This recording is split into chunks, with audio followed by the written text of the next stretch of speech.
Turning now to the war in Ukraine and our next guest, who is a Russian author, journalist, and now a wanted man. Last week, the Russian government named him a foreign agent for his criticism of Vladimir Putin's war against Ukraine.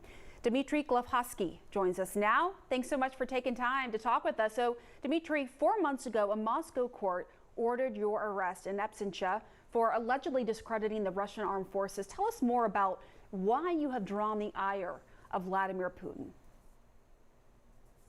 Well, actually, there's been a campaign to persecute pretty much a lot of public personalities who dare to oppose the war. For me, the choice was pretty obvious. I have a lot of friends in Ukraine, and then it was a very black and white situation for me. I couldn't keep my mouth shut, unfortunately, for them or for me, but I'm still, something that I don't regret at all. So basically, I've used my Instagram account as well as my other social media, and I wrote a number of articles, opinion articles, columns for The Guardian and Novaya Gazeta and The Deadline, criticizing the war and calling basically the war a war. And under the new legislation, that's already a crime. You're being accused of discrediting the Russian armed forces when you say that they're responsible of conducting mass executions against civilians or just plainly bombing Ukrainian cities. And you're facing up to 15 years in jail. Like in my case, because I personally accused Vladimir Putin of being responsible for unleashing this war. So you mentioned the article. I want to read an excerpt from it. This is what you wrote in March for The Guardian. You said you urged your fellow Russians, quote, to not believe the lies and to always demand the truth, to stick out like a sore thumb, to debate, to stand up for our dignity, and to fight for it. Are enough of your fellow Russians willing to risk what you're risking, your freedom or more? Well, you never know. I hope that there is a long waiting line before me for those guys who are waiting for their extrajudicial killing.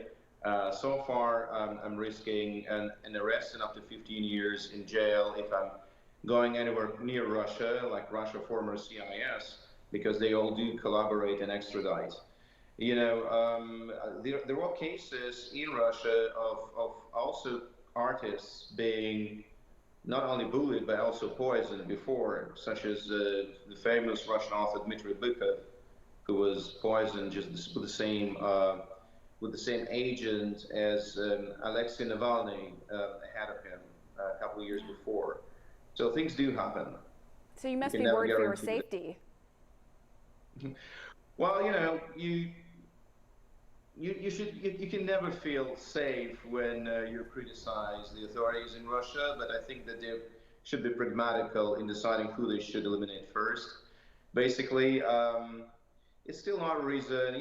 There are cases, I would say, when it's possible to keep your mouth shut, but not in a case when your country is unleashing under very false pretext, just completely made out, a predatory war against its neighbor, ruining 1,000 years of friendly and brotherly relations just because a person wants to inscribe his name in the history books as somebody who reunited the once possessed and then later lost lands.